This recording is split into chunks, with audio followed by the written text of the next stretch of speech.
אדוני שיבתי תצחף יגיד תהילתך. Jeste dobili tekstove koje sam poslao? Jesmo. Jeste otvorili? Da bom. Ok. Znači, šta je razlika između sna, onako kako ga je prikazao, onako kako ga je faraon sanjao i kako piše u prvom opisu sna, i onog kako je faraon prepričao san Josefu.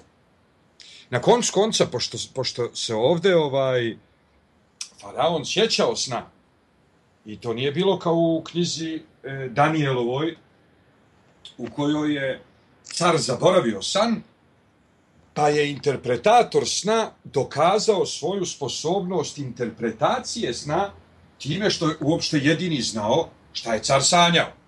Pa je samim tim, ako zna šta je car sanjao, a car sam zaboravio, dokazuje da ima kontakt sa onostranim, sa transcendentnim i tako dalje. Međutim, ovde je faraon zapravo zapamtio san i ispričao ga. Kako je onda faraon mogao da zna da je Josefova interpretacija tačna? Toliko je zvjezdoznanaca i interpretatora snova u drevnom Egiptu bilo, da na osnovu čega bi uopšte car Egipta ili faraon mogao da tako spremno prepusti cijelu državu Josifu u ruke. E sad, ova dva dijela priče o faraonovom snu nam vrlo lijepo povezuje i daje nam vrlo lijepu aluziju onaj stih iz psalma, jedan stih iz psalma 80. koji sam vam isto poslao. Znači ovako, nagradno pitanje, čitamo prvu knjigu Mojsijevu, 41. glavu. U prvom stihu prvi stih počinje sa: a poslije 2 godine dana usni faraon, a on stoji na jednoj rijeci. I tako dalje, i tako dalje, i tako dalje, i tako dalje. I reče faraon Josifu: usnih, a ja stojim kraj rijeke na obali, i tako dalje, i tako dalje, i tako dalje. E sad, znači, prva igra večeras je nađi razlike. Na kraju ćete vidjeti kakve ovo sve skupa ima veze sa pitanjem koje je prošli put postavio David, ali da počnemo od nekud. Znači, nađi razlike. Koja je razlika između prikaza sna na početku i u sredini 41. glave?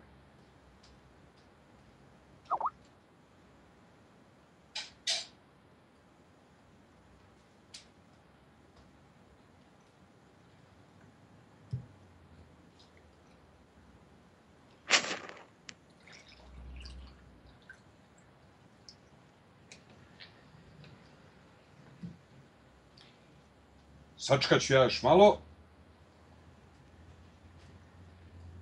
Onda ćemo to da povežemo sa psalmom 80.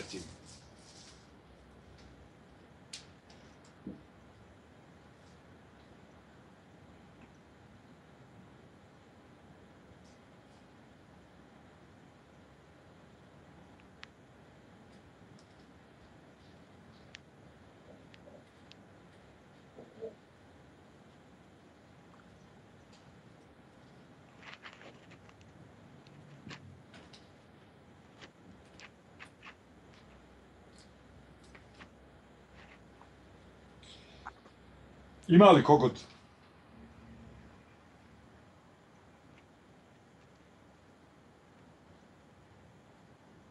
Čak ne treba uopšte upoređivati cijeli prikaz sna, nego samo početnu rečenicu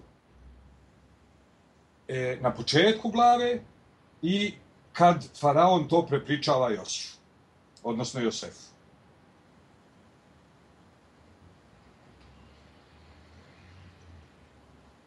Vidim da je, na primjer, 21. stih dodat, ako sam dobro video, da on dodaje da su im bili u trbuhu i to nisam spazio na početku, ali sam spazio u sredini glave. Kad on prepričava. i kad im biše u trbuhu, ne poznavaše se da su im u trbuhu. A to ne piše na početku. Jeste, to ne piše na početku, tačno, i to je jedna od razlika. Međutim, ta razlika nije bitna za ovu našu večerašnju temu. Nas, znači, zanima razlika između, a poslije 2 godine dana usni faraon, a on stoji na jednoj rijeci. I reče faraon Josifu, usnih, a ja stojim kraj rijeke na obali. Čemu je razlika? Ovde je na reci, ovde je pored reke, ovde je na obali. Tačno. Sad, rijeka, koja je rijeka u pitanju? Rijeka je Nil. Rijeka Nil u Egiptu je Bog. Tako? Ima Bog rijeke Nil. Jedno od centralnih božanstava u Egiptu od koje ljudima zavisi život. Od kojeg ljudima zavisi život. Sad, obratimo pažnju na Psalam 8, koji sam vam poslao, na Psalam 80 ili 81. Da, to je u jevrejskom tekstu 81, a u hrišćanskom tekstu 80. Zato što su neki rastavljeni na 2, a neki sastavljeni na 1. Isti je broj psalama, ali nisu uvijek svi brojevi isti. Isti je sveukupni broj psalama, isti su stihovi u svim psalmima, ali podjela psalama na 150 poglavlja nije ista i nekad 2 jevrejska psalma budu 1 hrišćanski ili 2 hrišćanska psalma budu 1 jevrejski. Sad, obratite pažnju ovako. Znači, ovaj psalam govori o tome kako je Bog uzvisio Josifa nad Egiptom. Sad, naravno, tu je problem, ali okej, i to je nešto što treba da naučimo. Ako pročitate 6. stih, svjedočanstvo u Josifu postavio ga je, kad izađe iz zemlje iz Egipta, jezik koji nije znao čuo je.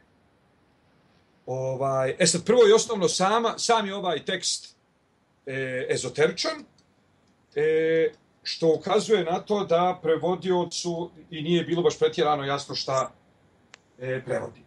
Stvar je u tome što na hebrejskom riječ safa i riječ safa znači istovremeno i jezik, i ivica rijeke i ivica usta. Ono što se kod nas zove usna. Znači, safa je jezik. Sefataim su usne. Sefat hajeor su usne Nila, ili, znači, obala Nila, priobalje Nila. Sad, znači, kad faraon govori na hebrejskom, kad Biblija na hebrejskom prepričava faraonov san, samo da nađem gdje je to. Berešit, šta smo rekli, to je Berešit mem. Ivan je mute među vremenom.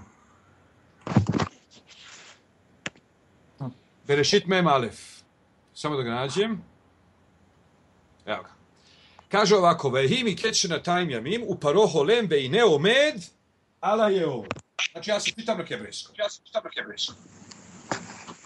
Vajehi mikec šnatajm jamim, u faroho lem, vejne omedala je or. I bijaše s kraja 2. godine dana i snijevaše faraon i gle, stajaše na Nilu, što može i da se prevede kao stajaše na Bogu Nila. A dole u nastavku piše, to je 21. stih, je li tako? Sad ćemo da imamo. Gdje mi je to? 17. stih, pardon. 17. stih kaže ovako. 17. stih, vajdaber parol Josef. I reče faraon Josefu, bahalomi, u mome snu, gineni omed al sefat ha je on. Kaže, u mome snu, gle, ja stajah na obali Nila. Sad, da povežemo to sa psalmom 80. U psalmu 80. piše nešto, piše zapravo kako je Josef uspio da ubijedi faraona, da je samo njegova interpretacija tačna. Jer kad je faraon rekao Josefu, gle, bijah na obali Nila, Josef mu je odgovorio, na obali? Nisam znao. Zašto?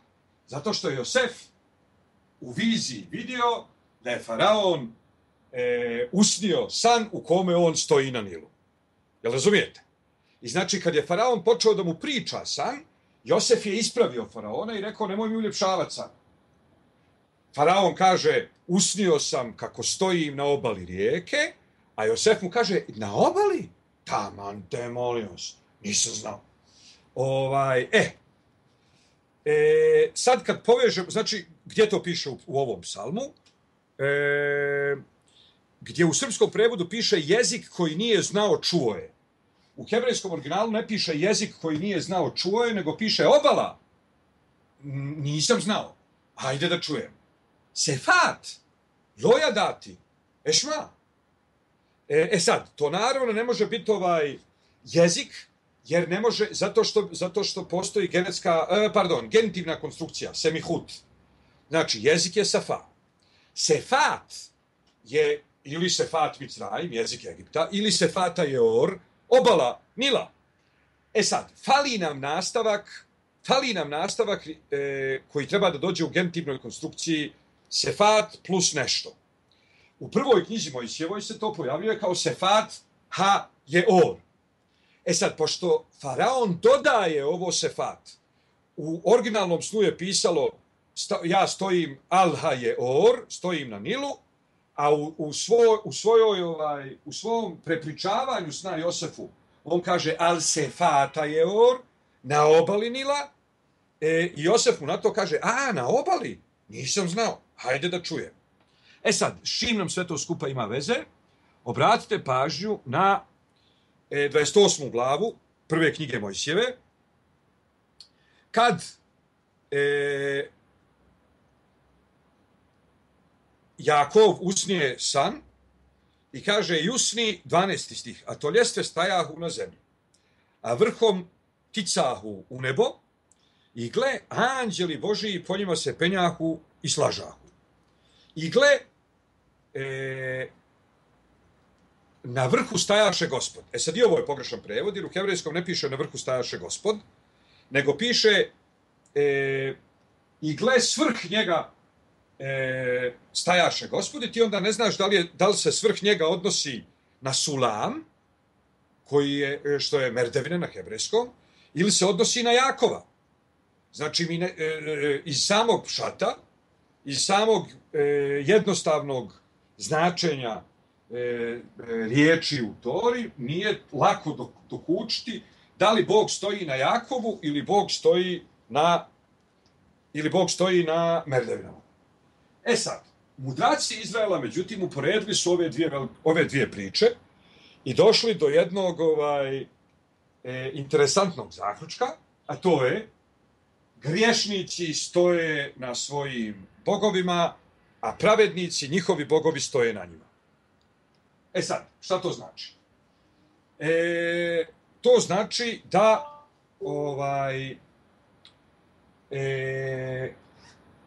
u stvari nije griješnici, nego zlikovci. Nisam dobro preveo. Jer oni kažu rešaim. Rešaim omedim Elohehem, ve cadikim Elohehem omedim alehem. Znači, zlikovci stoje na svojim bogovima, a pravednici, njihov bog stoji na njima. To nas dovodi upravo do ovog ključnog pitanja, a to je pitanje proroštva, odnosno pitanje toga da čovjek treba da postane kočija božanska na svijetu. Stvar je u tome što magija, a i dobar dio oblika religije trude se da upregnu Boga u ljudsku kočiju. Trude se ili da odobrovolje Boga, ili da umilostive Boga, ili da upregnu Boga, ali u svakom slučaju mi se trudimo, kad govorim mi, znači mislim generalno na cjelokupno čovječanstvo u svim svojim pokušajima da transcendira sebe i stupi u kontakt sa onostranim. Vrlo rijetko ljudi to rade s ciljem da onostrano utiče na njih. Radije to ljudi rade s ciljem, ne bi li oni uticali na onostrano. Sad, prvo i osnovno mislim da je ovo jedan vrlo lijep šat 80. psalma, odnosno 81. psalma. Drugo, mislim da je stvarno bitna ta razlika između onog što faraon sanja i onog što faraon prepričava kao svoj san. Mislim da to jeste jedan od razloga zašto je faraon tako pohrlio da prihvati Josefovu interpretaciju vlastitog sna, zato što je uvidio da Josef stvarno znao o čemu priča. Ako je znao šta je faraon iskarikirao u svom predstavljanju sna, to znači da Josef stvarno ima kontakt sa onostranim. Sad, kad se sve to skupa sabere, postavlja se pitanje zašto danas nema proroka, zašto danas Bog ne djeluje preko proroka, gdje su proroci danas, da li je moguće danas biti prorokom i tako dalje. Sad ovdje imamo dva bitna zadatka. Prvi zadatak je, i to je vrlo težak zadatak kad su u pitanju ljudi koji su u bilo kojoj fazi svog života bili izloženi protestantskoj bibliolatriji. Znači, to je jedan poseban oblik idolatrije koji se zove obožavanje Biblije. I ne do Bog da pokušavam da umanjim značenje pisma, ali pismo nije dato da bi čovjek obožavao pismo. Pismo je dato kako bi vodilo čovjeka Bogu. Ako pismo zamijeni čovjeku Boga, onda pismo postaje samo sebi sušta suprotnost. Nažalost, poznajem previše ljudi koji obožavaju pismo, a Boga uopšte nisu nikad ni upoznali. Sad, da se razumijemo. Isaija, Jeremija, Jezekilj i svi oni redom su veliki zato što su znali Boga. Postojale su na desetine i na stotine drugih proroka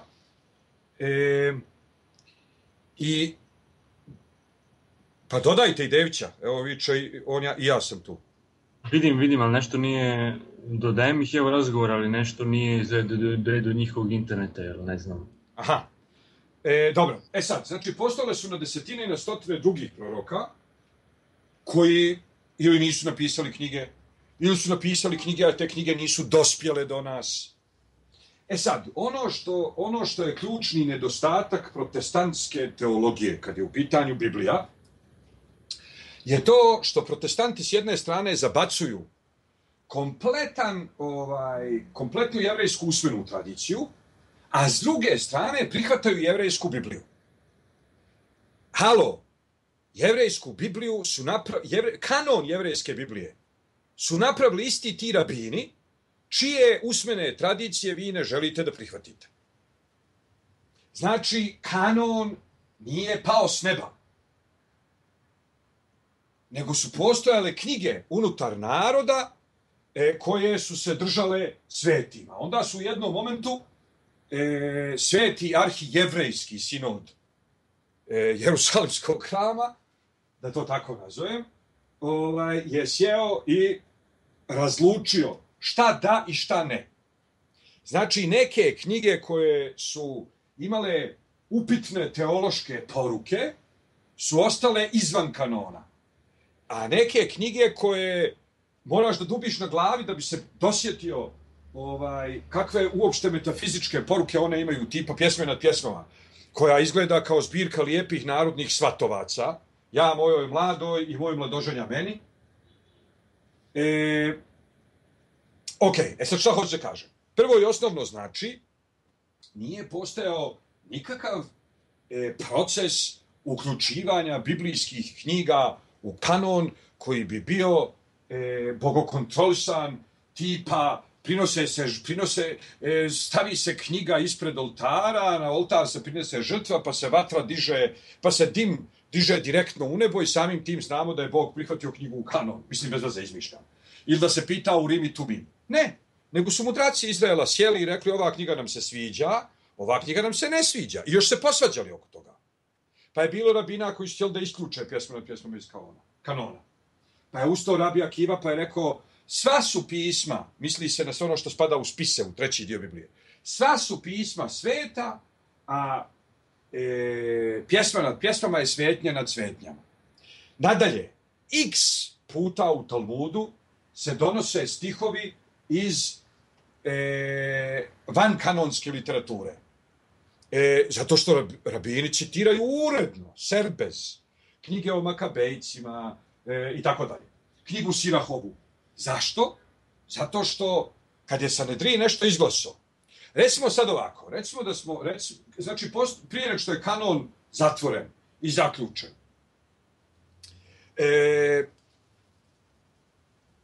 i prije nego što je definitivno odlučeno da su neke knjige ostale izvan kanona. Ranije su te knjige bile ravne mnogim drugim knjigama. I sad neko ko je čitavu svoju filozofiju zasnivao na knjizi Sirahove. I sad odjedanput glasanje u skupštini izglasaju da knjiga Sirahova ne spada u kanon. I šta sad je on otišao na ispiranje mozga i zaboravio sve što je znao? Nije. On i nadalje svoju teologiju zasniva na knjizi Sirahovoj, jer je tako primio od svojih učitelja koji su tako primili od svojih učitelja. Znači, Biblija je djelo, zaokruživanje biblijskog kanona je djelo rabina. Kome god se ne sviđaju rabini, može odmah da baci Bibliju u kantu. To je prvo. Drugo, nisu proroci svi zapisivali sve što su imali da kažu. Niti su sve što bi neki prorok, niti su sve knjige koje bi proroci napisali nužno bile sačuvane. Praktično, postojalo je 100 puta više proroka nego što ih ima u Bibliji. Teoretski, postojalo je na desetine puta više knjiga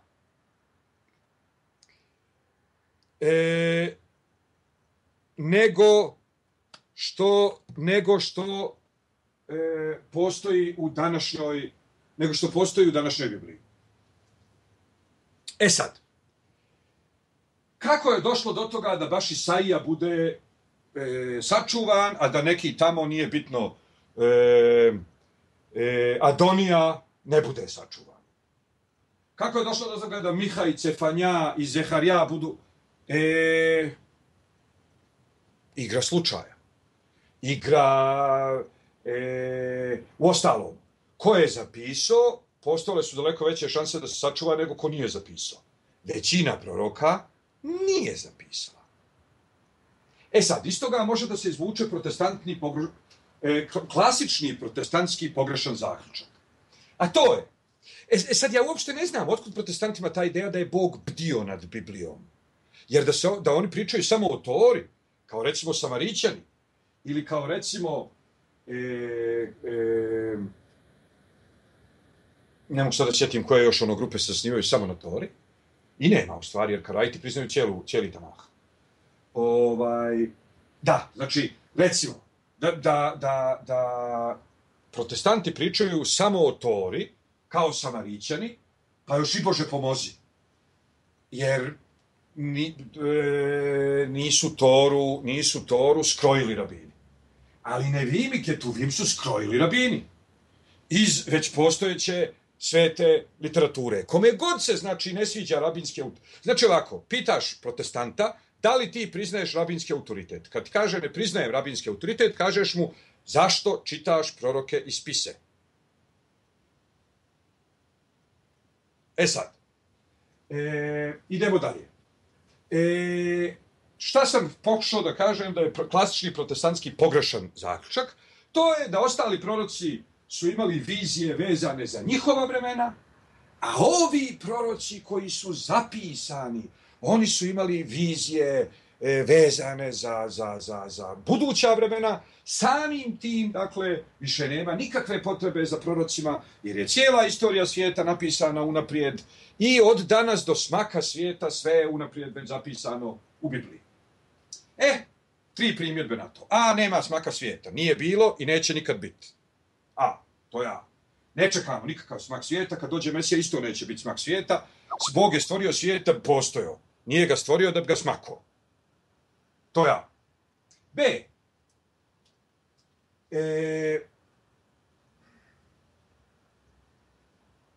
Svi ti koji pronalaze, čitajući svako treće slovo ili interpretirajući obskurne stihove u Isaiji vezu sa današnjim događajima, ja ne kažem da ponekad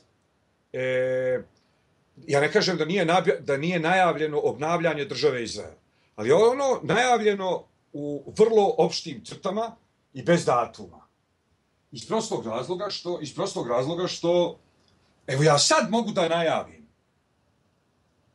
da nema baš mnogo šansi da u narednih 300, 500, 3000 godina ova država ne propadne i da Jevreji ne završe ponovo u dijaspori. Ali ja evo isto sad mogu da najavim da će poslije te dijaspore ponovo doći obnovu. I tu obnovu ja onda mogu da najavim kao kosti na kojima se ponovo stvaraju žile i ponovo mišići i ponovo bivaju obložene kožom i pustinja koja će da procvate i tako dalje. I to je sve tačno. Međutim, kad neko uzme neki stih u Bibliji i kaže, evo vidiš, kad ovdje čitaš svako 16. slovo, onda dođeš do toga da će Jaser Arafat da puši Marlboro. I onda ja umrem od smijeha. Jer Tora nije data u magijske svrhe, niti i u ostalom. Kad bi to bilo tako, hajde onda nek nam neko od tih silnih turboproroka kaže na osnovu svoje interpretacije Biblije, kad se tako satra od pameti, nek nam kaže šta će biti sutra. A ne, se nešto desi, on kaže, znaš ovo što je bilo juče? Evo, ako čitaš svako 63. slovo u 48. knjizi Mojsijevoj, dođeš do zaključka da će Perić da zbode nožem Mitu Mitića. Super. Jer isti efekti mogu da se postignu i kad čitaš telefonski imenik svako 70. To je zbirka unaprijed riješenih zadataka iz matematike. To je ko djeca prinčeva koji odu pa prvo pucaju po šumi, a onda iza njih idu sluge i crtaju mete. Pa će god je strijela pogodila, tu je sredina mete. Tako i ovo. Znači, mi već znamo šta se juče desilo. Pero Perić je ubio Mitu Mitića, ajde sad da tražimo Peru Perića kod i Mitu Mitića. Ne ide nam svako 33. slovo, ajde da probamo svako 34. Ne ide svako 34. Ajde da probamo svako 68. I nekad ćeš pogoditi. Sad, čemu sve ovo skupa vodi, odnosno šta hoću da postignem i šta hoću da kažem? Highly je circumstantial, što bi se reklo na finom, tečnom narodnom engleskom. Highly circumstantial. Koje su knjige ostale, koje knjige nisu ostale, koje su knjige uopšte napisane. Nijedna od njih nije napisana zato što je Bog imao cilj da proroštvo prestane, pa eto nek imamo nešto da se malo zabavljamo, jer nema više proroštva. Biblije što se tiče, u Bibliji lijepo stoji, proroka između braće tvoje kao što si ti, podiće ti Gospod Bog tvoj. Prema tome, Biblije što se tiče uopšte nije zamišljeno da narod živi bez proroka. Uopšte nije zamišljeno. Zamišljeno je da u svakoj generaciji postoji prorok i ne samo to, nego čak i sam davaoc Tore se nije maltretirao da čita šta piše u Tori, nego svaki put kad ima pred sobom malo iole komplikovanije pitanje, on odmah kaže Bog, Bože, šta sad? Kad mu dođu Benot Salfahad, znači čerke Salfahadove, i kažu, naš otac je umro, nema djece, ali on je bio među onima koji su izašli iz Egipta, znači njega spada dio zemlje, kako će ta zemlja da se podijeli? On ne kaže, ček sad da vidimo šta piše u Tori, ili ne kaže, ček sad da razmislimo, on kaže, samo sekundu, Bože dragi, šta radim? Dovedu mu čovjeka koji je... Pričamo o Mojsiju. Ne čujem? Eko samo kažem da pričamo o Mojsiju. Da, pričamo o Mojsiju. Ili recimo dovedu mu čovjeka koji je sakupljao ogrevke za šabat, jel? I šta kaže Mojsije? Ne kaže Mojsije, ček sad da vidimo, da li je to jedan od 39 poslova? Ne, Mojsije kaže, samo sekundu. Bože, šta da radimo s njim? Ukratko znači, Tore što se tiče, predviđeno je bilo da postoje proroci. Sad, još jedna stvar. Najveća zamisliva zabluda vezano za proroštvo je da bilo ko može da bude prorok, jer je to pitanje božanske potrebe.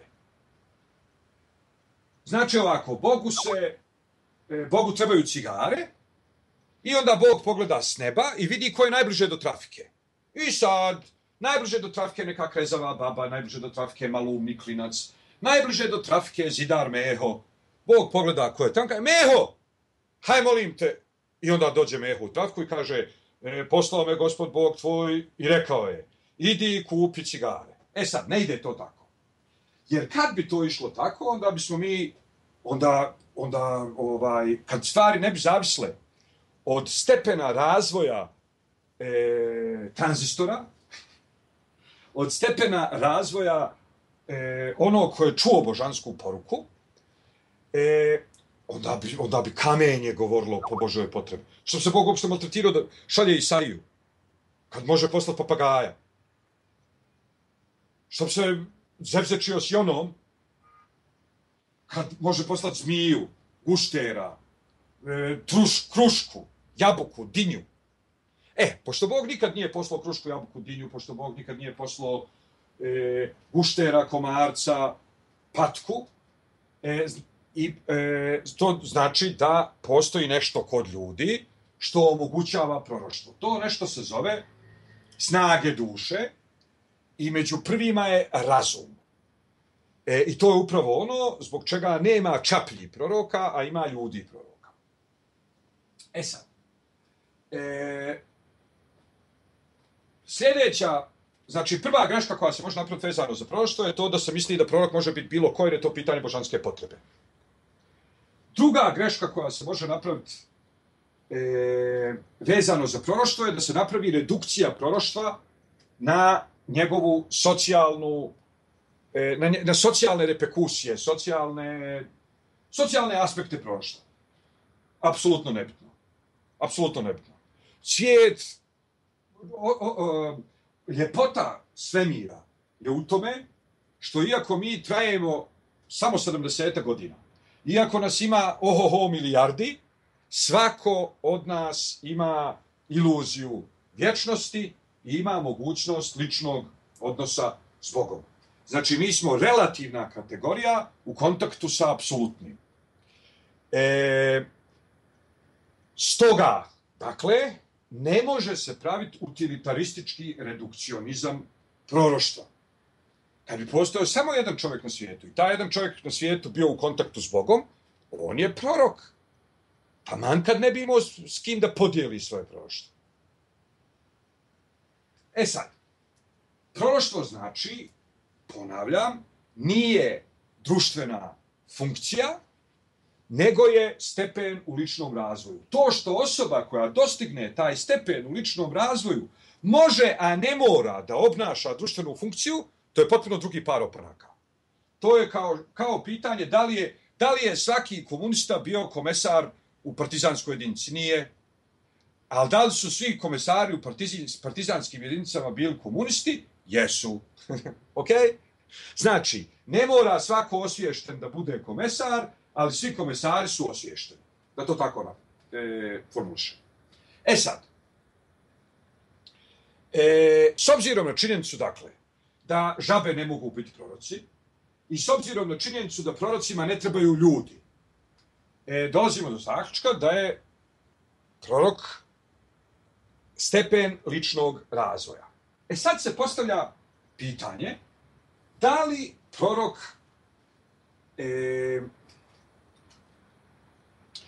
prorok stvarno dobija SMS-ov, glasovne poruke ili vizuelne poruke ili audiovizuelne poruke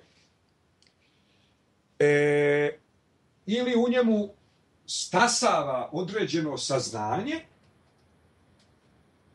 a način na koji on to saznanje prenosi širokim narodnim masama je uslovljen kulturom. Znači, postoje obrasci. Pa kao što u narodnoj pjesmi kaže, bili su se ljetni dan do podne. Sad, Istorijski mi uopšte ne znamo da li su postojali, ne znamo da li su se bili, ali ako su postojali, ako su se bili, šta ako su se bili do 10:15? Ja, ali ne može stati u pjesmu. Ne može narodna pjesma reći, bili su se jesenji dan do 10:45. Aha. Ne pije ga čim se vino pije već leđenom od koliko oka. Sad, postoje ti, recimo u narodnoj poeziji, znači postoje tipološki brojevi. Znači, praseta će uvijek da budu 3, i zle sestre će uvijek da budu 3, a patuljaka će recimo da bude 7, a razbojnika će da bude 40. A planina iza 7 brda, iza 7 mora, iza 7 gora i tako dalje. Postoje tipološki brojevi. Sad, kao što znači postoji retorika epska, kao što postoji retorika lirska, tako postoji retorika proročka. Sad, možete vi da skupljate kamenje pa sljedeći put kad se vidimo da me kamenujete, ili neki krst da pravite nešto pa da se razapinjemo, ali u svakom slučaju, mene lično ako pitate, Rambam je bio prorok, i jednako tako mislim da postoje proroci danas. Naravno da postoje proroci danas. Sad, zašto danas proroci šute? I zašto već 2000 godina proroci šute? Prvo nije baš tačno da svi proroci šute. Neki proroci govore samo što ne koriste tradicionalnu proročku retoriku. Drugi proroci govore i koriste tradicionalnu proročku retoriku. Treći uopšte nisu proroci, ali koriste tradicionalnu proročku retoriku. I četvrti niti su proroci, niti koriste tradicionalnu proročku retoriku, ali svejedno govore o metafizičkim stvarima. Sad, kad čovjek posmatra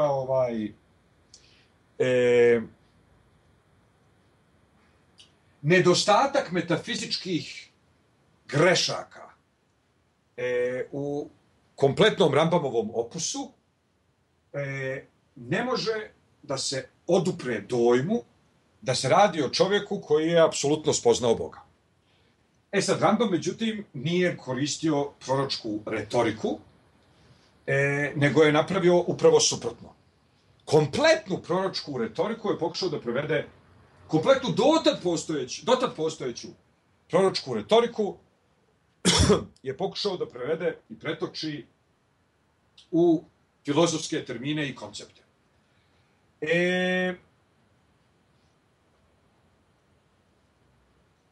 Znači ovako, da li danas postoje desetine proroka? Postoje. Zašto ti proroci se ne obraćaju ljudima? Zato što su ljudi takvi kakvi su, zato što su ljudi tu gdje su.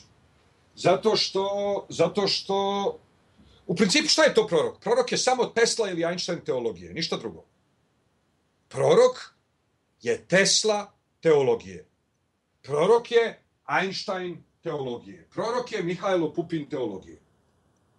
Ok? Znači, osoba koja je nadarena, sposobna, u stanju da prevaziđe sadašnjicu i vidi daleko, daleko u budućnost. Ne u smislu, evo vidim ovdje imaš 2 puta, sad ćeš da se udaš za tog i tog,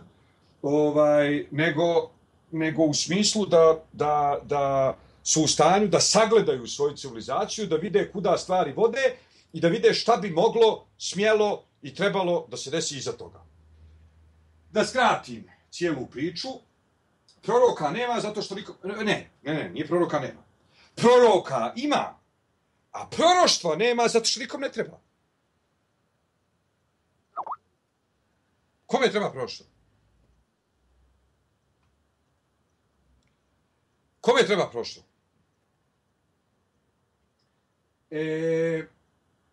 Sad, Adventistima?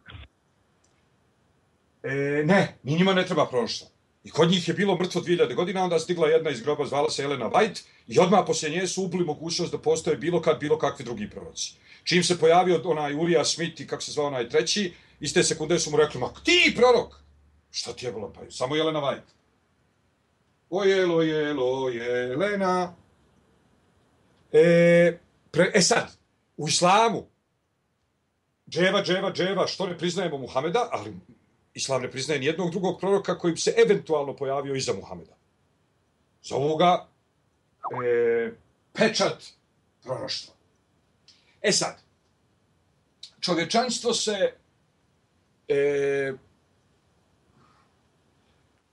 se bitno izmijenilo. Postoje sredstva masovne komunikacije. Da se mi razumijemo jednu stvar. Prvo i osnovno, većina proroka nikad nije uspjela u svojoj misiji. Većina proroka o kojima nešto znamo, nikad nije uspjela u svojoj misiji. Koji je najuspješniji prorok svih vremena?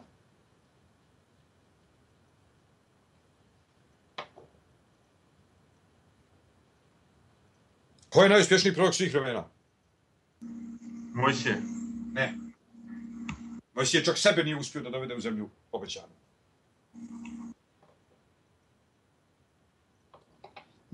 Ja ne govorim teološki ko je najveći prorok svih vremena. Ja govorim iz perspektive kad posmatrate samo biblijski tekst. Jedan jedini prorok je uspio na svakom koraku. I to je jedini prorok koji uopšte nije htio da uspije i on se zvao Jona. I zbog toga ja lično smatram, a i mnogi drugi ljudi zajedno sa mnom, da Jona nije bio prorok, nego da je Jona parodija na ideju proroštva. Odnosno, parodija nije bitno na zloupotrebu proroštva i tako dalje. Jer Jona je prvi i posljednji u istoriji čovječanstva koji, šta kaže svaki prorok? Svaki prorok kaže, i ostalo, knjiga Jonina je jako bitna nama da mi uopšte shvatimo kako funkcioniše taj mehanizam i čemu služi. Znači, koje su dvije reakcije na proroka? Koje su dvije reakcije proroka na božansku misiju? Ili prorok kaže, ja nisam dostojan, a Bog kaže, evo ja ću dati ovog Arona, on će ti biti mjesto usta, a ti ćeš mu biti mjesto Boga. Ili prorok kaže, evo mene, pošli mene. Jona kaže, u Ninevu, aha, dobro, evo sad ću ja. I onda pobjegne na drugu stranu. I onda tamo na drugoj strani oni mornari pokušavaju da spase brod, ne uspijevaju. On čovjek spava, boli ga uvo. Onda ga on pitaju ko si, šta si, gdje skrenuo, on im objasni kako se on boji Boga. Strašno se, toliko se boji Boga da evo pobjegao od njega. I da evo kad Bog pravi tulum po moru, i ona se ne uzbuđuje. I onda se oni ljudi, naravno, iste sekunde preobrate na judaizam. Kako znamo da se preobrate na judaizam? Tamo, preobrate na judaizam pod navodnim znacima, koristim anahronistične termine, ali piše da su prinijeli žrtvu i piše da su zavapili ka jud, he, vav, he. Znači, Jona svojim nonšalantnim antiprorok, znači ako ima junak i antijunak, onda ima prorok i antiprorok. Jedini prorok koji je ikad u istoriji čovječanstva išta uspio je bio antiprorok zvani Jona. Dobro, onda je onu proguta ribica. Onda je ona 3 dana u utrobi ribice, se očka, nečka. Poslije 3 dana on se moli Bogu u prošlom vremenu. Hvala ti koji si me spasio. To znači, kad god da sam ti se obratio, već bi me bio spasio. Nisam ti se obraćao do sada, ali evo, hajde sad, kad navalio, vidim da se zaintrčio, neš me pustiti bez da se obratim, evo, obraćam se. Izbaci me, pusti me da ide, pusti me, dobro. Kaže Bog, slušaj me sad, ponovo ti govorim, hajde u Ninevu. I onda se Jona povuče i dođe u Ninevu. Nineva je veliki grad, 3 dana hoda s kraja na kraj grada. Manhattan se pređe za dan, za Ninevom treba 3 dana da se pređe. Svi proroci po 10, 20, 30, 40, 50 godina ponavljaju od ujutru do uveče, čudno se oblače, čudne porodične odnose imaju, oženjeni, neoženjeni, i dio žen se kurvom, nije bitno. I po 30 godina se obraćaju narodu i narod ih ne benda. I ona ode i napravi prehoda 350 km, nije bitno, 35 km unutar grada i kaže samo jednu rečenicu. Odar beim jom venin vene pahet, evo za 40 dana i Ninve će biti preokrenuta. Wow! Svi se vraćaju u čuva. Onda ide sljedeća faza, kralj čuje. Šta sad mi očekujemo? Mi koji poznajemo biblijski tekst, mi očekujemo da kralj kaže daj vamo dovedi tog. Ko si ti? Šta hoćeš? Međutim, kralj uopšte ne zove i onu. Kralj kaže hajmo, iste sekunde svi da se pokaju I naredi da životinje i ljudi drže post i obuku kostrijet. Jeste ikad vidjeli životinje da drže post? Ko je ikad čuo za životinju koja oblači kostrijet? Što uopšte znači obući kostrijet na ovcu? Kostrijet ima smisla na čovjeku koji ima meku kožu. Šta se dobučeš kostrijetno? Sad to je parodija, to je burleska, to je nije bitno šta. Ali isto ga mi učimo mnogo toga o tome šta proroštvo jeste, šta proroštvo nije, čemu proroštvo služi i tako dalje. Sad,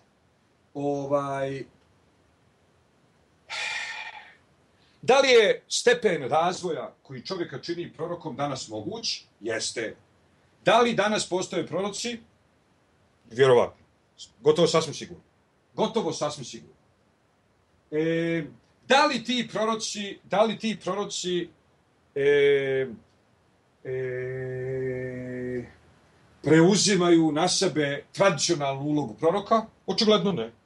Tradicionalnu društvenu ulogu proroka? Ne, očigledno ne. Zašto? Iz više hiljada razloga, od kojih su prvih 999 vezani za činjenicu da mi danas u to ne vjerujemo. Kad kažem mi, mislim na religiozni ljudi ne vjeruju u proroštvo, religiozni ljudi ne vjeruju u proroštvo, a kamoli nereligiozni. Što znači religiozni ljudi ne vjeruju u proroštvo?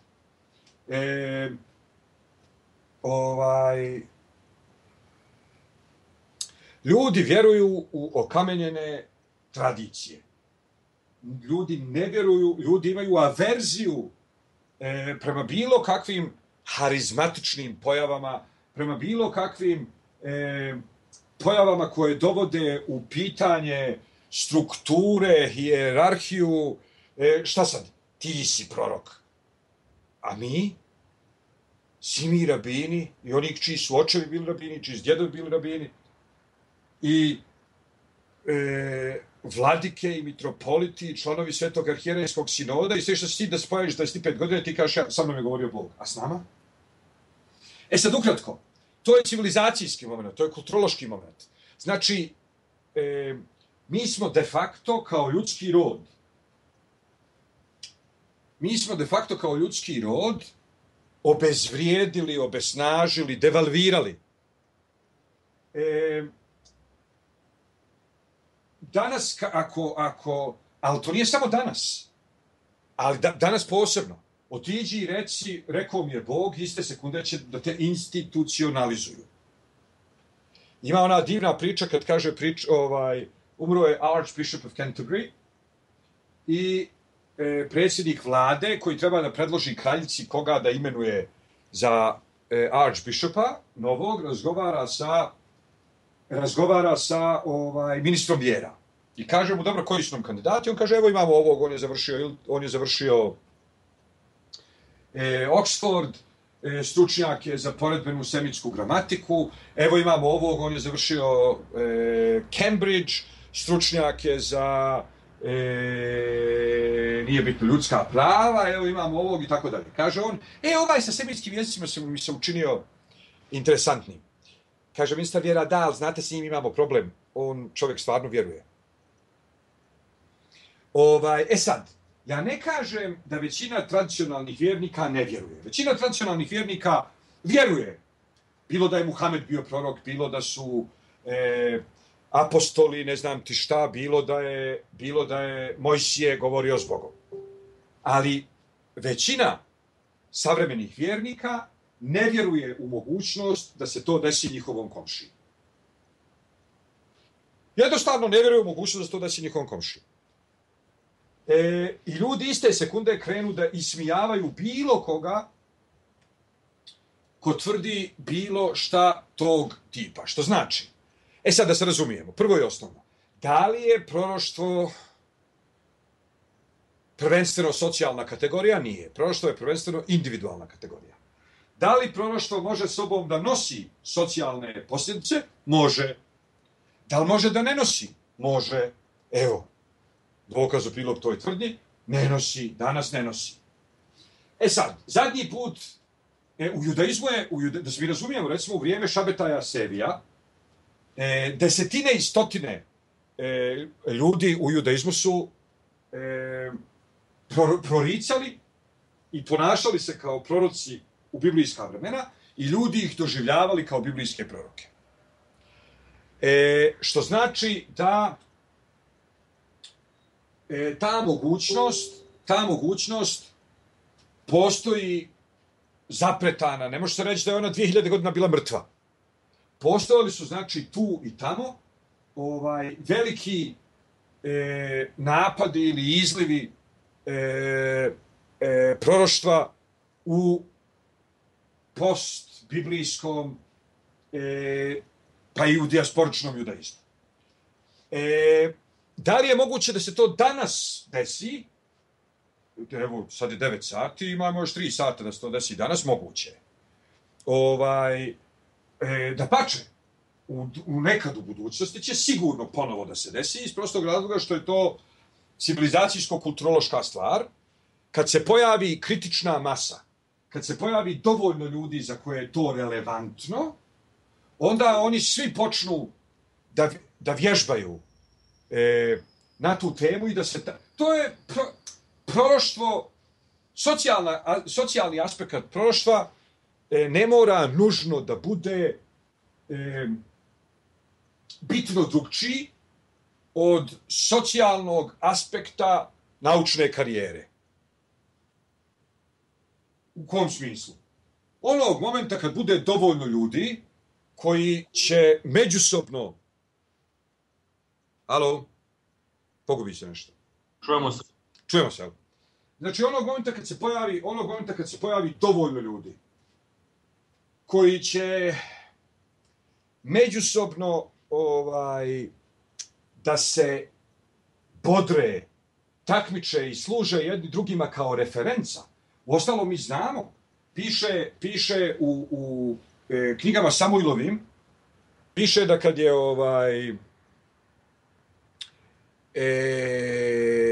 Šaul izabran za kralja, tamo piše da je išao, kaže, krenulo je uže proročko. Šta je uže proročko?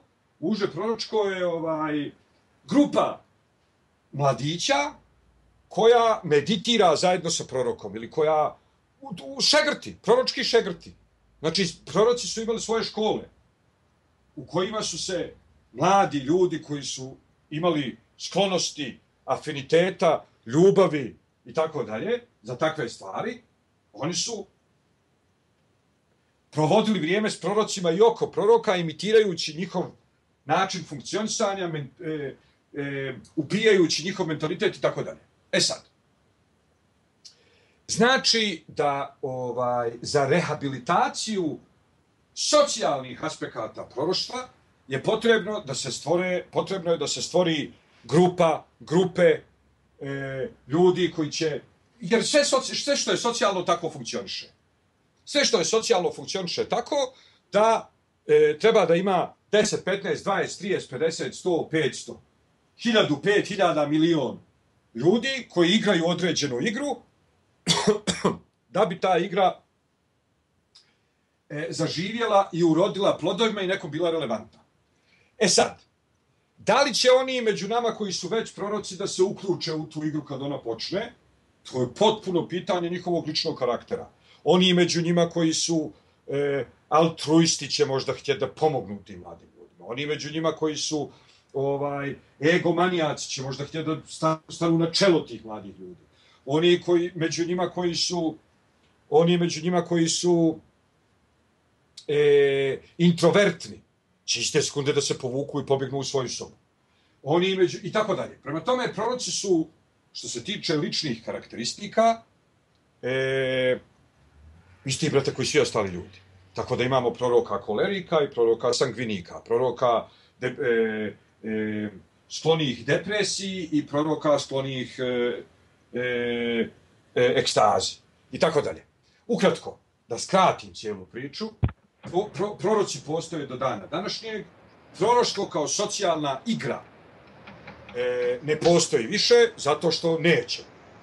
Kad htjednemo, iste sekunde će to.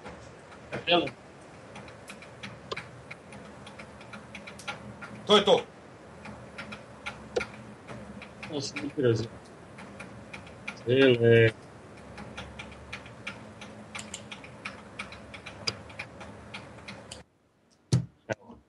Dobro, ako, kratak nastavak, ako danas najvjerojatnije postoje proroci, na osnovu kog kriterijuma ih prepoznajemo? Ni na osnovu kog, jer je to stepen njihovog ličnog razvoja, a oni ne mogu se obratiti društvu koje neće da ih sluša. Znači, preduslov da se obnovi socijalna uloga proroštva je to da postoji društvo koje stvarno vjeruje da Bog opšti s ljudima. 99% religioznih Jevreja ne bi vjerovalo bilo kom čovjeku. Nije bitno uopšte koji je čovjek u pitanju. Znači, da li oni vjeruju da je Bog govorio s Mojsijem? Da! Da li bi bili spremni da prihvate mogućnost teoretsku da je Bog govorio sa motelom iz Njujorka? Ne! Ne! Da li je moguće, da li je onda moguće da se obnovi socijalna uloga proroštva za njih? Ne. Za koga? Za one koji hoće. Kad niko ne bi htio da drži šabat, pa ne bi bilo šabata. Pošto ima x ljudi koji drže šabat, šabata ima. Ima li hrama danas? Nema. Što? Zato što ga nećemo. Kad budemo htjeli hram, hoće li ga biti? Hoće sigurno. Tako je s proroštvom. Nema ga zato što ga nećemo. Kad ga htjednemo, bit će ga opet.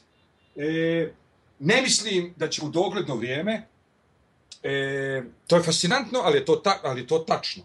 Većina religija danas su potpuno institucionalizovane, samozadovoljne, samodovoljne, samodostatne i apsolutno im ne treba da im se Bog petlja u biznis.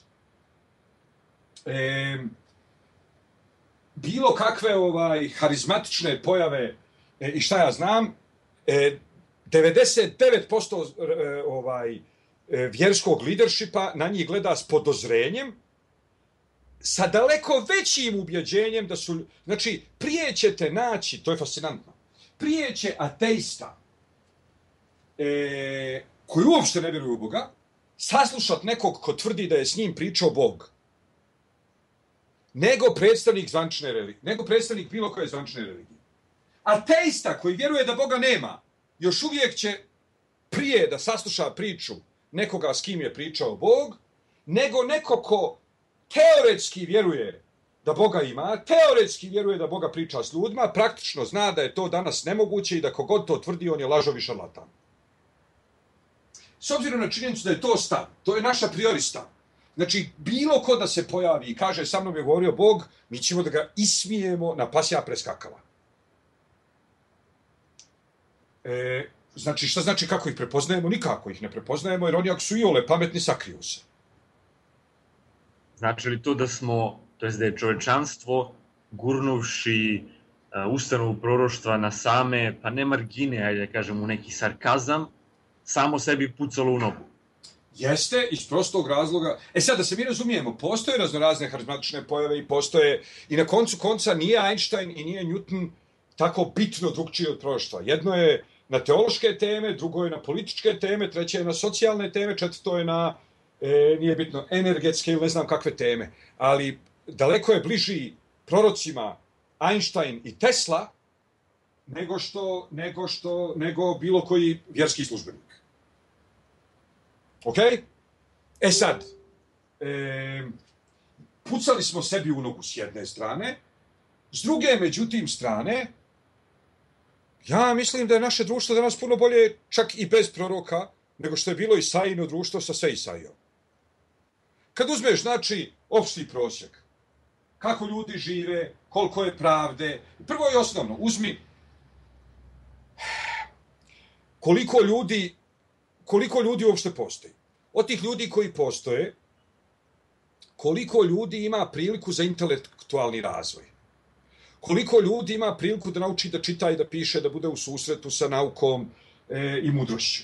Koliko ljudi ima priliku da izdvoji samo dio svog vremena za rad, a da može dio vremena da posveti duhovnom razvoju. Znači, danas mi živimo 5 puta u vremenu koje je 5, 10, 15, 20, 100, 100, 500, 4 miliona puta bolje nego Isaijino vrijeme. Da li smo mi, sad, Da li bi bilo lijepo imati i proroke i iPhone? Bi. Da li bih se ja ikad vratio u Isaijino vrijeme, zato što danas nema proroka, ne bi ni u ludilu. Ni u ludilu. Da živim u to vrijeme bi ja već trebao biti mrtav. Prosječni životni vijek 35 godina, 40-45 godina. Kakve ja fajde imam od toga što je tamo negdje u nekom selu Isaija, kad u mom selu nema Isaije, a nemam telefona da ga nazovem.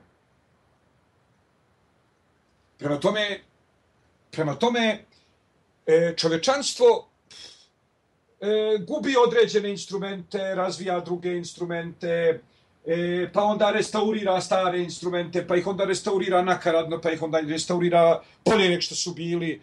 Igra je otvorena, proroci postoje ljudi koji znaju Boga, postoje ljudi kojima je jasno ko šta, gdje, kad, kako i koliko.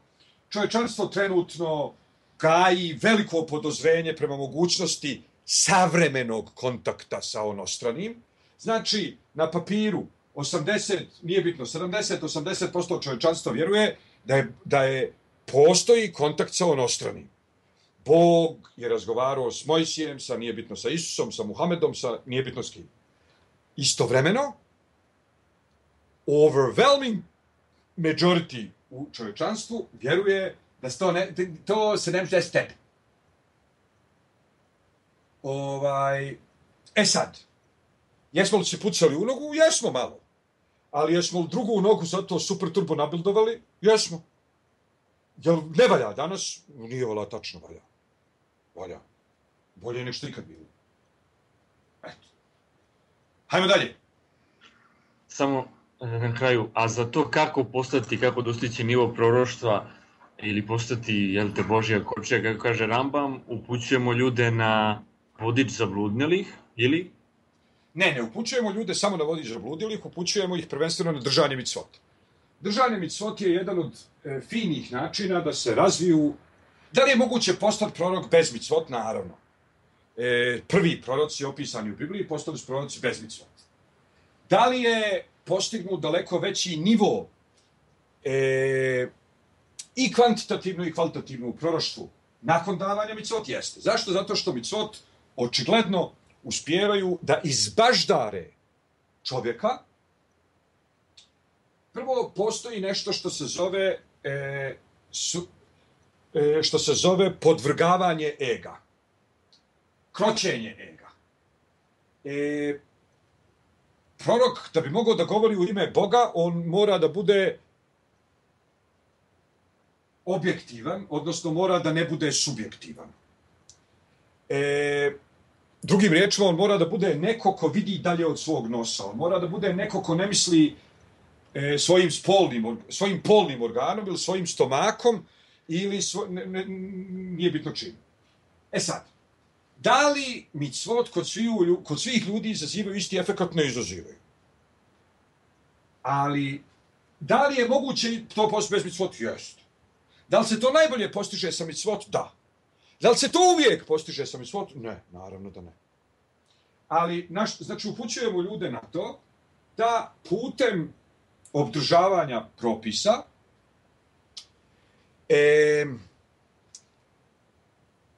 proglase Boga svojim suverenom. I čim Boga proglase svojim suverenom, zapravo će se riješiti diktature vlastitih strasti.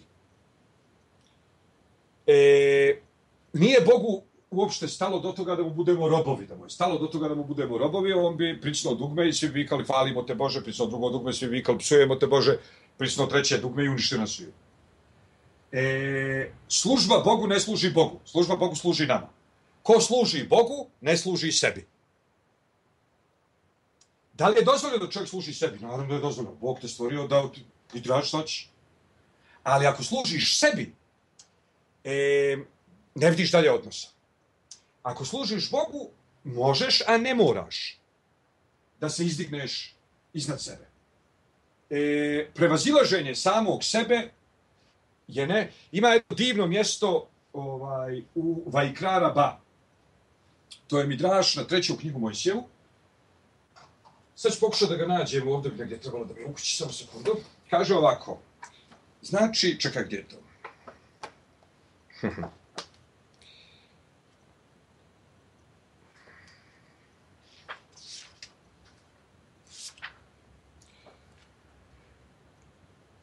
Ima stih negdje na početku 3. knjige Mojsijeve, kaže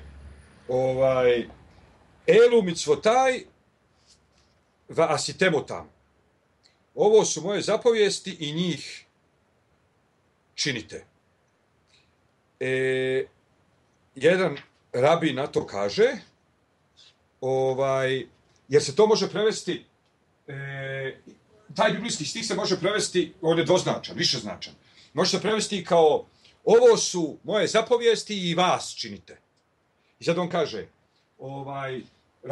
taj rabin to doživljava tako. On kaže, ne piše tamo ovo su moje zapovijesti i njih činite. Ovo su moje zapovijesti i vas činite. Vi činite same sebe, čineći zapovijesti. Tu ide jedan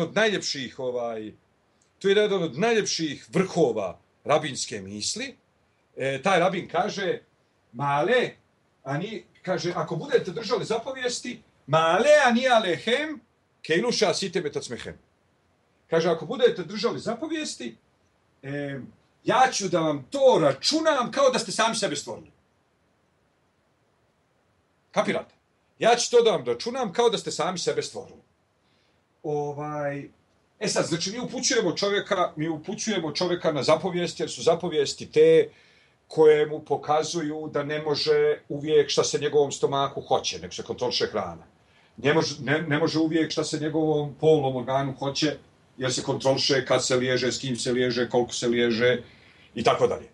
Ne može uvijek ovo, ne može uvijek ono. Druga stvar, nije bitno. I molitva, i blagoslovi prije jela, i blagoslovi poslije jela, i blagoslovi ovako, i blagoslovi onako. Svi oni služe i da se stvori disciplina. Osoba koja ima pretenzije da bude prorok, posebno osoba koja ima pretenzije da bude prorok koji bi obnovio socijalne aspekte proroštva, mora da bude u stanju da vodi druge ljude. Da bi vodio druge ljude, on mora da vlada sobom. Valjda. Ništa gore nego balkanski političari, ljudi koji bi da vladaju drugima, nisu u stanju da vladaju sobom. Sad, upućujemo, znači, čovjeka na to da koristi, to sad malo ružno zvuči, ali uopšte nije ružno, da koristi micvot kao precizni instrument za baždarenje ljudi. Eto na što ga upravljamo. Naravno, jako je bitna mentalna higijena. Jer ako osoba drži micvot, a pritome vjeruje da na nebu sjedi neka vještica koja sjedi na metli i tako dalje, onda od svega toga nema mnogo fajde. Sad, mentalna higijena je da čovjek svo vrijeme razlučuje ono što ne može biti od onog što bi moglo biti. Mi zapravo ne znamo šta jeste. I nećemo umrijeti ako ne budemo znali šta jeste. I uopšte ne boli to što ne znamo šta jeste. Daleko više boli kad mislimo da jeste nešto što nije. Daleko je ljepše i lakše reći, ne znam šta jeste, znam šta nije. Moje znanje o Bogu ne može nikad biti pozitivno znanje. Zašto? Zato što sam skučenih mogućnosti za spoznavanje jednog takvog entiteta koji me nadilazi stasom, glasom i svim ostalim. Ja mogu da imam samo negativno znanje o Bogu. Šta je negativno znanje o Bogu? Znam da Bog nije ovo, znam da Bog nije ono, znam da Bog nije ono. Sad, ako je to tako, u čemu da razlika između babe i Aristotela? Razlika u tome što baba zna da Bog nije stolica. Ali već ako je pitaš da li je Bog Sveti Ilija, ona već nije sigurna. A Aristotel zna 1000, 10.000, 15.000 stvari šta Bog nije. Sad ono što hoću da kažem, i to je uopšte vezano za sve. Uopšte ne treba, retorika ne treba šakom lupat po stolu, ne treba. Šta se dešava poslije smrti? Nemam pojma. Nemam pojma. Šta ovo? Nemam pojma. Stvarno ne znam. Pa kako onda možda vjeruješ? Pa ne vjerujem u to. Ja vjerujem u neke druge. Ja vjerujem u jedan sistem vrijednosti. Vjerujem u jednu tradiciju. Vjerujem u jedno iskustvo. I tako dalje. I u sklopu svega toga postoje određene dogme koje toko mi prenosimo s koljena na koljeno, ali nema nikako pozitivno znanje o njima. 21. je vijek i prevaziđeno je lupanje šakom po stolu. Kad ne znaš, kaži ne znam. I to što glasnije pričaš i to što si autoritativniji, to što više vrijeđaš i to što postižeš više za moći, to još uvijek ne znači da si ikog ubjedio. Samo pokazuje koliko ni ti sam pojma nemaš o tome. Ali kad već nemaš pojma, onda umjesto da postižeš za svim tim stvarima kao što su anatema, isključenje, bič, psovka, kletva i tako dalje, kaži brate, ne znam, nemam pojma. Sad tako i ovo. Mi ne znamo mnoge stvari, uopšte nije strašno što ih ne znamo. Daleko je strašnije kad mislimo da jeste ono što nije, nego kad ne znamo šta jeste. Niko nije umro od toga što ne zna šta jeste, ali mnogi ljudi jesu umrli od toga ili duhovno, a bogam poneko i fizički, zato što su mislili da jeste nešto što nije. Znači, ja ću da zaključim onim, vidjeli smo kako je Bog rekao nekom od Avramovih predaka, kako će njegovo potomstvo da bude kao zvijezda na nebu. Jedan od problema ljudskog saobraćanja s Bogom i božanskog saobraćanja s ljudima je u tome što Bog kaže sadržaj, ljudi mu dadnu formu. Znači, Bog je rekao, bit će ti potomstvo kao zvijezda na nebu, čovjek je iste sekunde shvatio da ne može napraviti 4 miliona sinova. Pošto je nebo organizovano u 12 mazalot, ti ljudi u Mesopotamiji su očekivali da ako se na meni ispunjava božansko obećanje, ja onda treba da imam 12 sinova. I mi to vidimo jasno u Bibliji, ja sam o tome pričao i pričat ću dok ne umrem, zato što je to jedna od, ako postoje u Bibliji 3 poruke, ovo je jedna od njih. Znači, mi vidimo da kad Avram šalje Elijezera da dovede Rivku Isaku, da Betuel i Lavan blagosiljaju Rivku istim onim blagoslovom koji mi zovemo Avramovim blagoslovom, zato što smo mi glupi, pa kad smo ga vidjeli sa Avramom, mi smo mislili da je taj blagoslov Bog dao Avramu. Ali ako za taj blagoslov neka se hiljadi tvoje potomstvo i neka bi naslijede vrata neprijatelja svojih i tako dalje, ako za taj blagoslov znaju i Lavan i Betuel u Padan Aramu, to onda znači da je i Avram za taj blagoslov čuo već tamo. I da kad je Avram došao u zemlju Kenan, Bog mu je samo obećao da će taj davni blagoslov, koji je obećan Šemu, Everu, nije bitno kome, da se ostvari na njemu. Sad, šta Bog radi? Pošto ljudi stalno formu zacaruju nad sadržajem, onda Bog uživa u tome da se poigrava s tom njihovom formom. Pa su oni zamislili da to znači 12. Onda kako god je ko fulo temu, tako mu je Bog davao ocjenu 12. Znači, Nahor je fulio temu, Bog mu odmah dao 12 sinova. A čovjek fulio temu. Poslije toga je, Avram se iz petnih žila trudio da ima 12 djece i čak je i poslije Hagare, Išmaela i Sare, Isaka oženio Keturu i s njom imao još ne znam koliko sinova, čini mi se 7 ili 8 ili ovako nešto, nikad nije uspio do 12. I sad Isak i Rivka shvataju konačno. Isak u sebi ima taj proročki moment da je njemu jasno ko dan da se priča nastavlja s njim. I jasno mu je ko dan da je Nahor fulio temu. Jasno mu je ko dan da su svi drugi, da su njegovi stričevi i da su stričevi njegovih djedova i stričevi njegovih djedova, svi fulili temu. A šta znači fulili temu? To znači da nisu ti koji će da naprave. Sad da se mi razumijemo, ja uopšte ne tvrdim da su to nužno istorijske ličnosti, šta znam. Ali fulili temu znači neće se kroz njih napraviti, neće kroz njih ostvariti to proroštvo. Da to tako nazovem. Ok? Proroštvo o potomstvu kog je kao zvijezda na nebu, koje će da naslijedi zemlju. Nije se ostvarilo kroz njih. Sad vidimo kako Isak i Rivka vidimo kako Isak i Rivka sad prave kontraideologiju. I oni kažu, mi ćemo jedno dijete. I onda Bog kaže, vi ste jedno. Zašto? Pazite sad ovo, to je fascinantno. Znači, Isak i Rivka su skontali da se Avram i Nahor i Lavan i Betuel i svi ostali bez veze furaju na 12. I umjesto da sad kažu, nije uopšte bitan broj, oni sad dolaze do obrnutog zaključka. Bitan je 1. Kaže Boga, bitan je 1, evo ti blizanci. Rivka dobije blizance, čim je osjetila blizance u utrobi tvoje, što ona kaže, što će mi onda život? Najbolje im da se ubijem. Neću blizance. I Rivka i Isak su se do kraja života ponašali kao da imaju samo jedno dijete.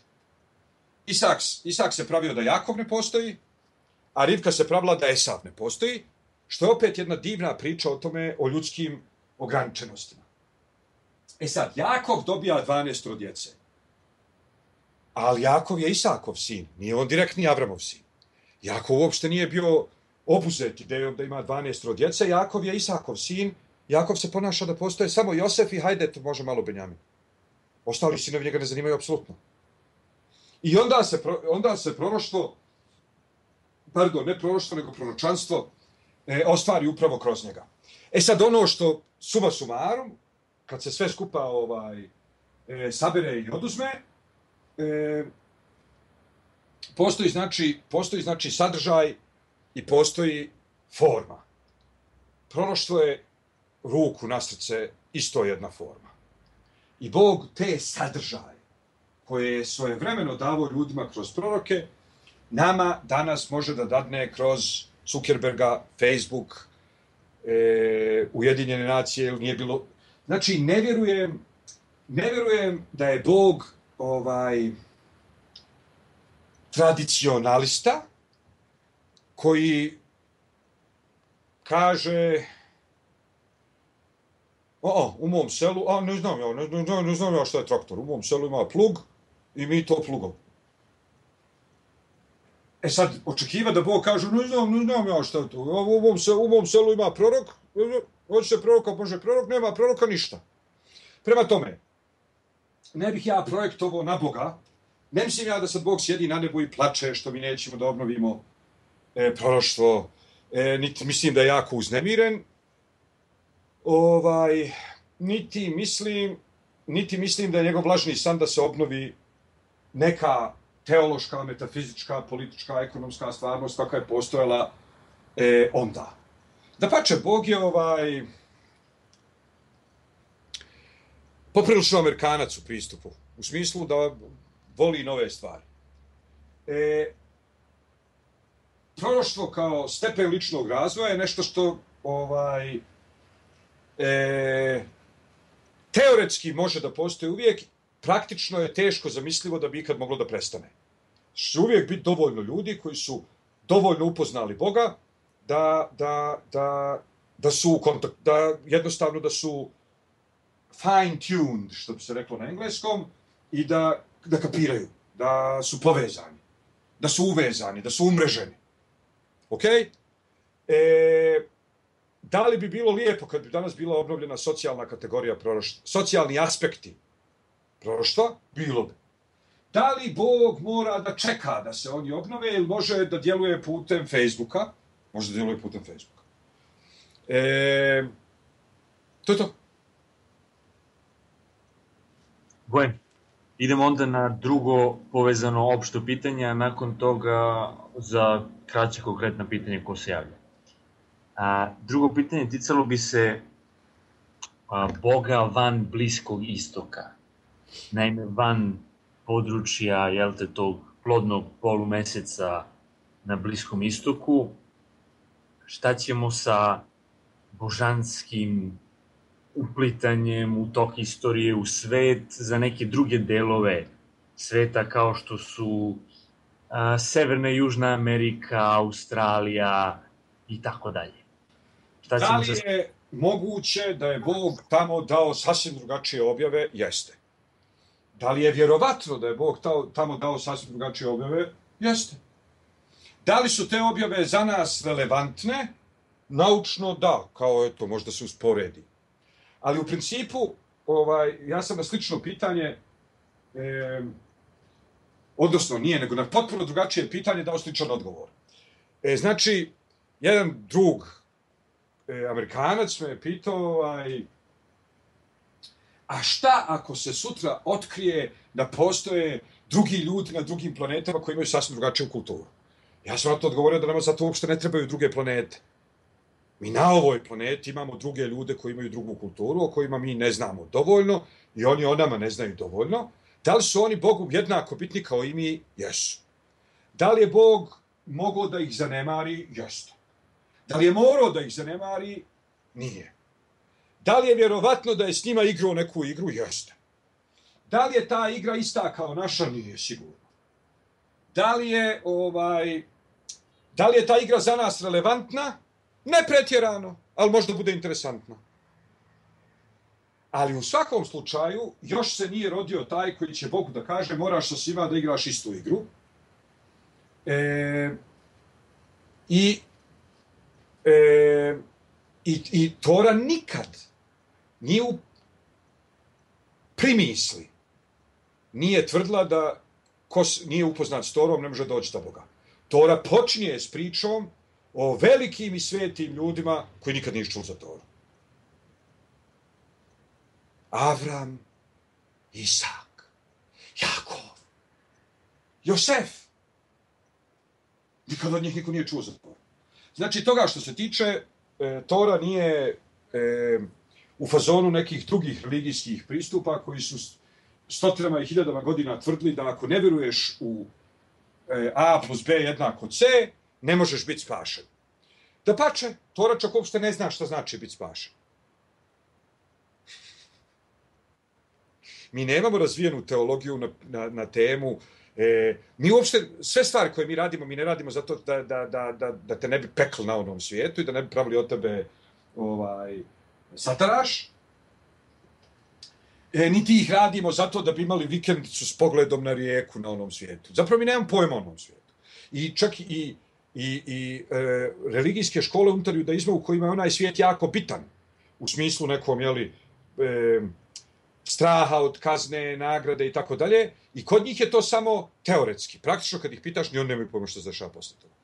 Sad, nemaju pojma ni katolici, ni pravoslavci, ni muslimani, ali imaju barem razvijenu teologiju na tu temu. Jevrejstvo uopšte nema razvijenu teologiju na tu temu. Tako da jevrejstvo ne može uopšte da tvrdi da drugi ljudi iz drugih civilizacija koji ne dijele s nama naše iskustvo Boga nisu spašeni. Kad mi uopšte ne znamo što znači biti spašen. Bog je apsolutno suveren i može da se igra s bilo kojom civilizacijom ili s bilo kojom kulturom, bilo koju igru koja mu se ćefne. Mi svakako znamo, to je kao kad se otac igra s djecom, ali mi svakako znamo da otac neće djeci polomiti ni ruke, ni noge, ni šta ja znam. Jel?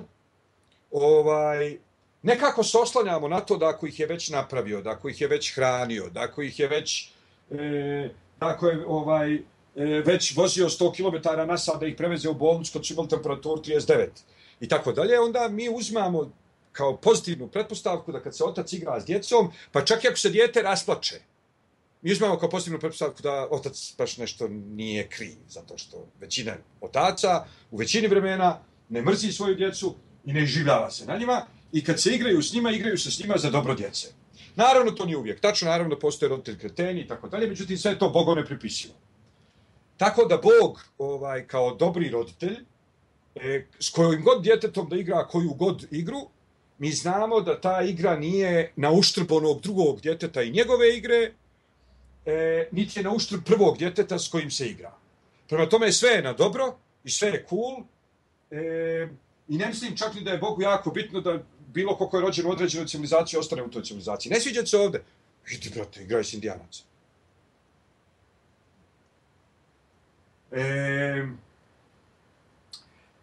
Ne sviđa se u polu u kome si rođen. U čemu je problem? Danas to je vrlo jednostavno. Hoće da budeš žensko, budi žensko. Hoće da budeš muško, budi muško. Hoće da budeš Indijanac. Budi Indijanac. Bilo ko u ime Boga to pokuša da ti zabrani je idiot.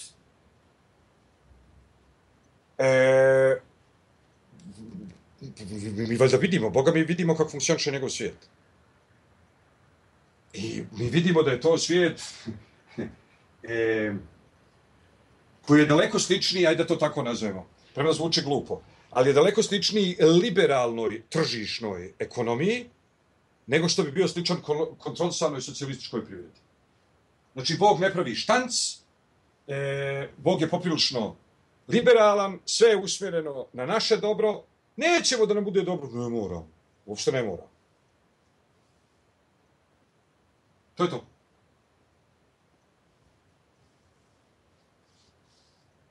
Znači, moguće da je, u stvari, verovatno je igrana neka igra, ali danas izgleda da mi o tome nemamo nekih značajnijih pisanih tragova. U kulturama, na primjer, Maja, Azteka, Inka i tako dalje. Da, ali slušaj, Bog je živ. Sad, kao što osoba koju zanima da ima seks u životu, neće da ide u Pompeje da iskopava bludnice koje je zatpala lava prije 2000 godina, nego će da traži živu kurvu, ili nije bitno živu ženu, ili živu časnu sestru, pa će plutonski da se... Nije bitno šta. Ali ono što hoću da kažem je, Bog nikad nije umro. Tako da kompletna naša orijentacija ka bogoarheologiji, umjesto ka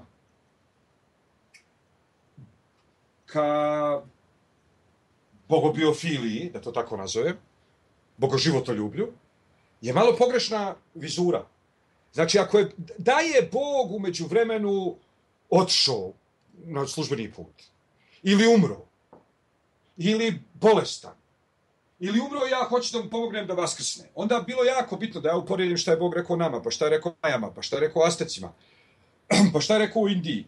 Ali što je Bog živ, svakako. Šta vam onda brige šta je on rekao prije 400 godina Indijancima kad može govoriti sa mnom danas? Jel me razumiješ?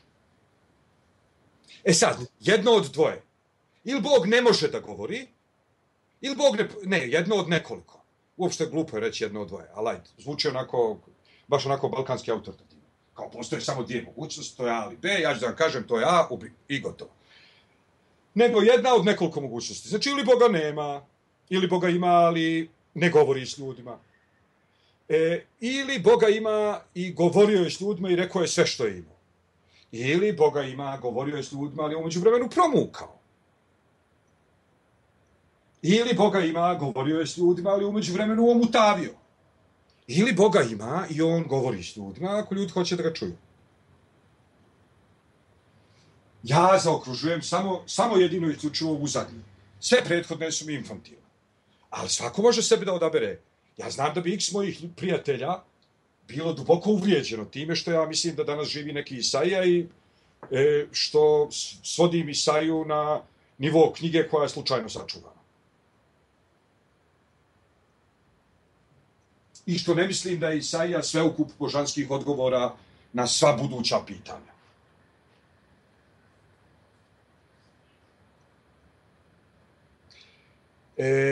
Znači,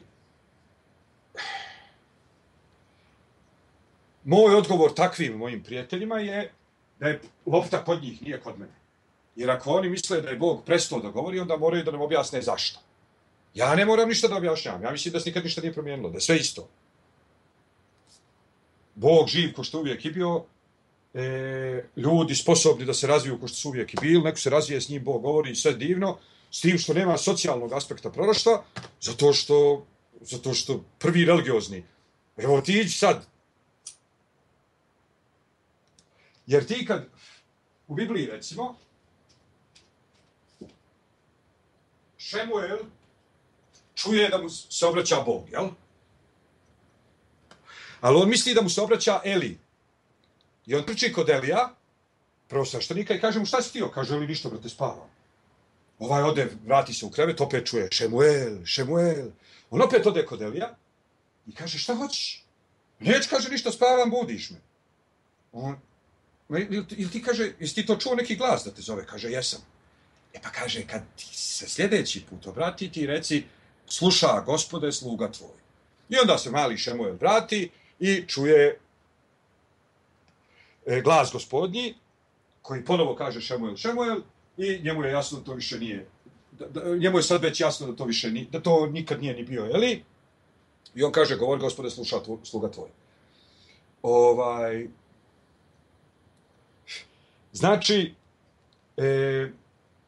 šta hoću da kažem? Da u određenoj kulturi prvosvešteniku može da dođe dijete. Zamislite, čovjek je prvosveštenik. Prvosveštenik. Današnji prvosveštenik, kad bi mu došlo neko dijete i reklo, čujem glasove, poslao ga psihijatru. Ajde. Ko od vas zna hodžu popa rabina? Da počnemo od rabina. Rabina, hodžu popa. Kom da se obrati i da kaže Bog mi je rekao ne znam šta. Ili koji bi... Ne, nije rekao Bog mi je rekao ne znam šta. Koji dođe i kaže jes me ti zvao? Evo neko me zvao, jes me ti zvao? Koliko rabina, popova ili hodža znate da bi rekli, to mora da je Bog govorio s tobom. Jel znate jednog? Malo teže. To je to. Znači, mi živimo u kulturi koja propovijeda da je govor ljudi s Bogom i govor Boga s ljudima bio moguć, a danas apsolutno isključen. I to sve vjere. Ne. A onda one vjere koje ne drže raznorazne harizmatične grupice, kultovi ličnosti i tako dalje, tek su one razlog zašto je etablirana religija onakva kakva je. Sad, u društvu u kome 99,9% rabina, 99,9% popova, 99,9% hodža smatra da to je isključeno kao mogućnost, ne može postojati socijalni aspekt proroštva. Kao što postoje ljudi danas koji su ostali da budu carevi jednako kao David. Sigurno. Ako ne i više. U stvari, vrlo vjerovatno, mnogo više. I svejedno, ta vrsta upravljanja je prevaziđena.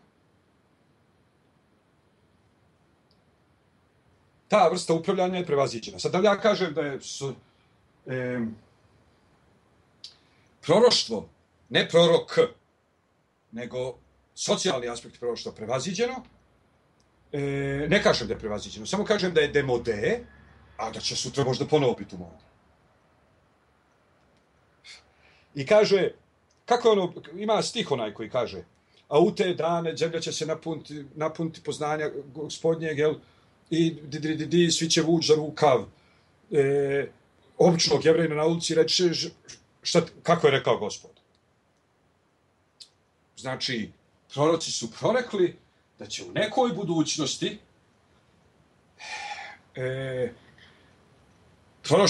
proroštvo biti demokratizovano. Da će u nekoj budućnosti, kad čovječanstvo bude na nekom x stepenu razvoja, neće trebati ići kod proroka, ti ćeš biti prorok. Sad, mi znači imamo 3 stanja. Imamo stanje u kom većina ljudi nije u stanju da bude prorocima, ali poštuju one koji jesu. Prihvataju mogućnost da oni to jesu. Vuku ih za rukav, pa ih na kraju ne poslušaju, zato što proroci imaju ogromne moralne zahtjeve. Ali vjeruju, ubiju ih, ali poslije sačuvaju njihove knjige. Sad, to je jedno stanje. Drugo stanje je stanje u kome pola ljudi ne vjeruje uopšte ni u Boga, ni u proroke, ni u proroštvo, ni u proroke, a pola ljudi vjeruje u Boga i vjeruje da su proroci i proroštvo postojali i završili se.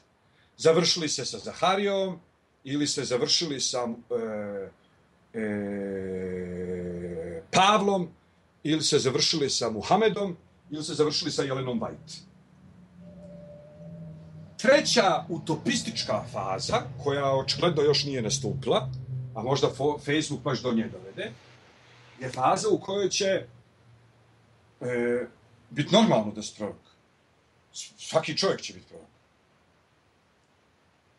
E sad, kako ćemo mi iz ove naše faze doći u tu lijepu prorečenu fazu, ja stvarno ne znam. No, s obzirom na činjenicu da je u toj fazi bi ti mogao biti samo prorok sam sebi, onda nisi ništa izgubio. Ti danas možeš biti prorok sam sebi.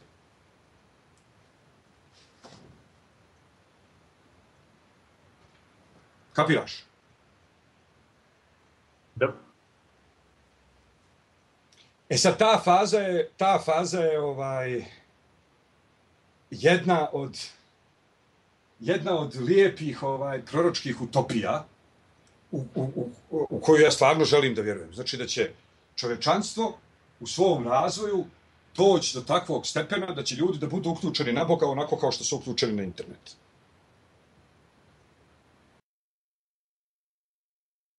Samo iz ove Nikola. Ovako, interesuje me znači cilj je postati prorok, to sam shvatio, nego, znači, sad cilj, ono koji nije prorok, kontakta s prorokom, ta me ideja zanima. Da li je, znači, cilj da se stalno prihvataju uvidi tog proroka, ali da se bude, znači, drugačiji, individualan, ili da se bude, znači, bukvalno isti kao taj prorok s kojim se ima kontakt? Vlažni san biblijskih proroka je bila ta utopija u kojoj će svi ljudi da budu proroci. I zemlja će da bude prekrivena znanjem Gospodnjim kao što more prekriva dno mora. Malo glupo zvuči u prevodu na srpski, ali u hebrejskom to jako lijepo zvuči. Znači, kao što voda ispunjava more, tako će znanje Gospodnje da ispuni zemlju. E sad, dok se to ne desi, postoje proroci. Pa je onda kasnije u jednom periodu su postali mudraci. E sad, Tora je po tom pitanju vrlo decidna. Osoba koja ne zna šta je zakon, jer nije dovoljno učena, i osloni se na prosudbu proroka, djeluje ispravno. Kasnije, kad su proroci, kad se izgubila socijalna posljedica bivanja prorokom, mudraci su preuzeli tu ulogu. I Alaha decidno kaže, ako rabinski sud pogriješi u instrukciji i široke narodne mase naprave ono što im je rabinski sud rekao, široke narodne mase ne treba da prinose žrtvu, zato što široke narodne mase nisu obavezne da znaju ono što treba da znaju sudije. Sudije treba da prinesu žrtvu, jer je na njima, oni treba da prinesu žrtvu za grijeh, jer je na njima bilo da uče bolje. Ko još treba da prinese žrtvu? Svaki pojedini mudrac koji je znao da su pogriješili, a uradio je ono što su mu oni rekli, zato što ih je, zbog njihovog autoriteta, on treba da prinese pojedinačnu žrtvu. Zašto? Zato što znanje obavezuje. Ako znaš da je nešto pogrešno, ne možeš ti to napraviti samo zbog toga što ti je Sanedrin rekao. Narod, ako napravi ono što mu je Sanedrin rekao, od njega se i ne očekuje ništa drugo.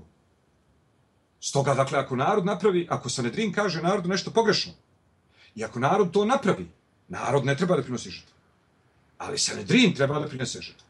Ali, Masehet Orajot, tako se to zove na hebrejskom, vrlo eksplicitno kaže da svaki pojedini učenjak koji je znao da je ono što je Sanedrin naložio pogrešno i koji je to svejedno napravio samo zbog toga što se oslanjao na njihov autoritet, on mora da prinese žrtvu.